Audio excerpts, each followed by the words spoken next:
So welcome to InfoWars, John. Thanks for joining us. Thank you, Roger. Thanks for having me.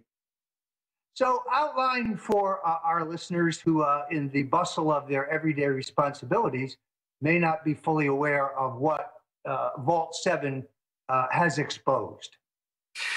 Vault 7 really is a very dramatic revelation, a very dramatic exposure of what the CIA has been up to between 2013 and 2016. That's Barack Obama's second term. Remember, the most transparent president in American history.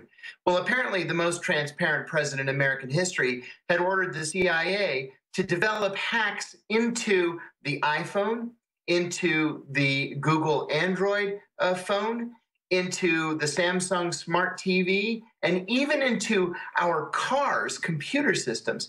Now, if you're an intelligence service and you're going after a hostile power, that's all great. If you're going after a terrorist group, or you're trying to target the Iranians or the North Koreans, that's great. But what we don't know, and what many of us suspect, is that the CIA was using this technology, or these technologies, to target American citizens. And for all we know, they may have even used this technology to target then candidate Donald Trump. It appears that way. It really should not be any surprise that that your handheld device, that your television set, that so many of these electronic devices that we have in our homes and offices can be converted by the government to be listening devices. On the advice of an intelligence professional almost 2 years ago, when I'm having a particularly confidential conversation with, say, Alex Jones or someone else, I will turn the phone off and actually place it in another room. Now, some of my colleagues have told me that that's crazy. That's paranoia. No, I think it's technological reality. No, I'll tell you, that's not good enough. That's not good enough.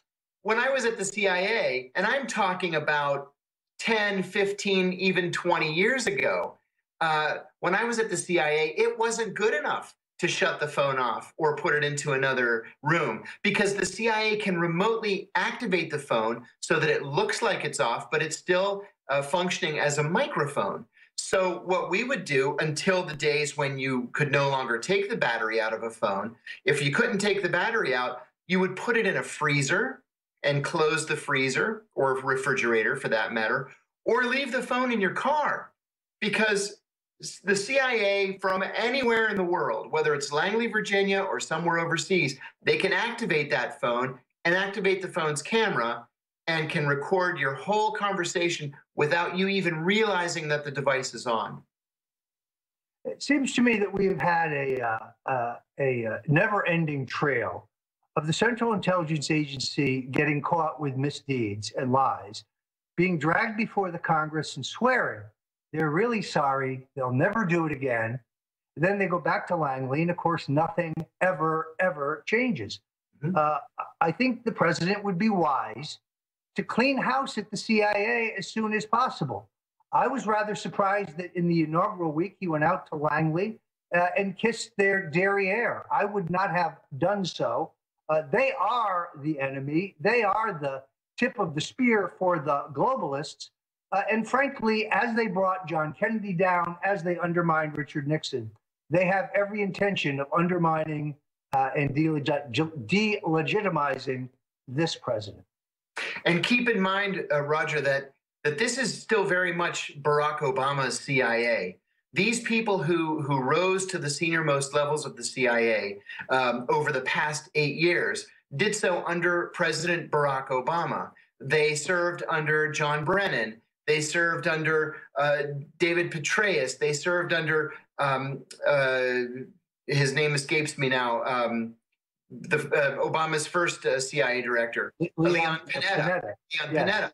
So these guys, while they're career intelligence officers, they came of age under Barack Obama. Now, Jimmy Carter, who was one of the most wildly unpopular presidents inside the CIA, was unpopular for a reason. And it was because he cleaned house. He got rid of a lot of the people who had been caught by the church committee committing assassinations and spying on Americans and doing all the things that the law of the land says the CIA should not be doing. What he ended up doing was firing literally hundreds of senior operations officers in something called the Friday Night Massacre. People at the CIA still talk about the Friday Night Massacre. The truth of the matter is, every once in a while, you need to carry out a massacre at the CIA because the organization becomes too politicized, it becomes too polarizing, and it ends up working against the interests of the president and the country, and you have to clean house. Well, as you'll recall, after Jimmy Carter appointed Stansfield Turner, the admiral, as the head of the CIA, most of those who were canned in the massacre could later be found over at the George Bush for President headquarters in Virginia. And of course, almost all of them would make their way back into the agency after President Ronald Reagan made the mistake of letting George Bush control the intelligence agencies, essentially gave him the intelligence portfolio for the Reagan years. The abuses at the CIA are legion. No one ever seems to go to jail. No one ever really gets fired. As you know, President John F. Kennedy threatened to smash the agency into a million 1,000 pieces. different pieces. Yes. Which I believe played a major role in his ultimate murder. I think it is a factor based on the Bay of Pigs and the Cuban Missile Crisis, in which the CIA undermined Kennedy. And if you read my book, The Man Who Killed Kennedy, The Case Against LBJ, I think I make a compelling case, as did James Douglas in his book, John F. Kennedy and the Unspeakable, that the CIA is indeed complicit right there. So the real question, I'm going to ask you the same thing I asked George Niemeyer from American Spectator, because as a CIA veteran, you have, I think, a good perspective on these things. Where does this go from here? Do you think a congressional inquiry will help us get at the truth, or will this become a political circus? And should we have a judicial proceeding in which I think now that Jeff Sessions, the Attorney General, has recused himself, I think prematurely, he still would have the authority to appoint a special prosecutor, somebody of impeccable integrity with a pristine reputation, impanel a grand jury, and begin bringing the Obama security apparatus bosses in front of the grand jury one by one to find out what really happened here. And that is exactly my position. I don't trust Congress with this at all. And I think it's because Congress has proven, really, since the middle 1980s, to be little more than cheerleaders for the CIA. Dianne Feinstein, for example, when she was the chairman of the Senate Select Committee on Intelligence, did nothing to stop CIA malfeasance in all the years that she headed that committee. The same thing has happened under Republican leadership. It seems that for whatever reason, members of the Senate Select Committee on Intelligence and the House Permanent Select Committee on Intelligence see their jobs as that of just supporting CIA operations. We don't need any outside bodies to be supporting CIA operations right now. We need an organization that can find the truth, that can get to the facts, and determine what, if any, crimes were committed. And I think the only way to do that is with a special prosecutor and paneling a grand jury. I agree with you on that 100%. Well, it would certainly put so many in the intelligence network in a position where they could no longer dissemble for fear of a perjury charge. And in fact, if you look back through history, it's only perjury charges and charges of contempt of Congress that have foiled CIA officers in the past. If you go all the way back to the 70s, it's those two charges that have wrapped people up.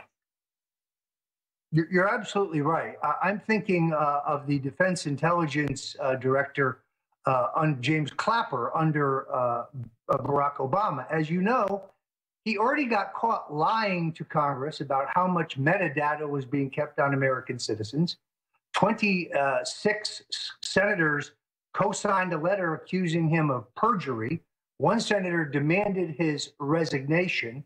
The House leadership of the Intelligence Committee was in open revolt over his lies. Why should we now suddenly believe Mr. Clapper when he tries to make this all go away with an incredible double whammy of, well, we weren't surveilling the president, and there is no evidence that the Trump campaign was in touch with the Russians. This is an attempt to close the barn door after the horses have already escaped. He has already made this mess. The ashes of Langley are going to come crashing down around his head, and there's nothing now, I think, that they can do about it. This is as inexorable as Nixon's men being caught and being tied back to the Watergate break-in. It is only a matter of time. I say all the time that the CIA told us that they were not torturing prisoners. There was no torture program. That was a lie. The CIA said that there was no secret prison system being run outside the U.S. judiciary. That was a lie. The CIA said that they were not sending prisoners to third countries to undergo torture. That was a lie. The CIA said that it was the Russians that hacked the U.S. election and practically installed Donald Trump. Absolutely zero evidence that any of that was true. But now they want us to just take their word for it, that they're not spying on Americans and that they weren't spying on Donald Trump. Well, my view is every time a CIA leader opens his mouth, he's lying. So why in the world would we believe him now? Yeah, put it another way, how can you tell they're lying at the CIA? Their lips are moving. No, I think that you're exactly right. The president, however, needs to clean house. You have an analogous situation at the FBI. Why he has allowed Mr. Comey, who covered up for the Clintons in the Sandy Berger affair, covered up for the Clintons in the Mark Rich affair, covered up for the Clintons in their initial illegal server controversy, where incredibly he slices and dices all of the things Hillary did in violation of the law and then announces that she won't be prosecuted. That's right. That in itself tells you that by election day, when he first on Thursday said he was reopening the investigation based on 650,000 additional new emails, and then on Sunday night, I believe it was, says, well, folks, we went through all 750 or 650. There's nothing there. Mr. Comey has worn out his credibility. He has no more public credibility.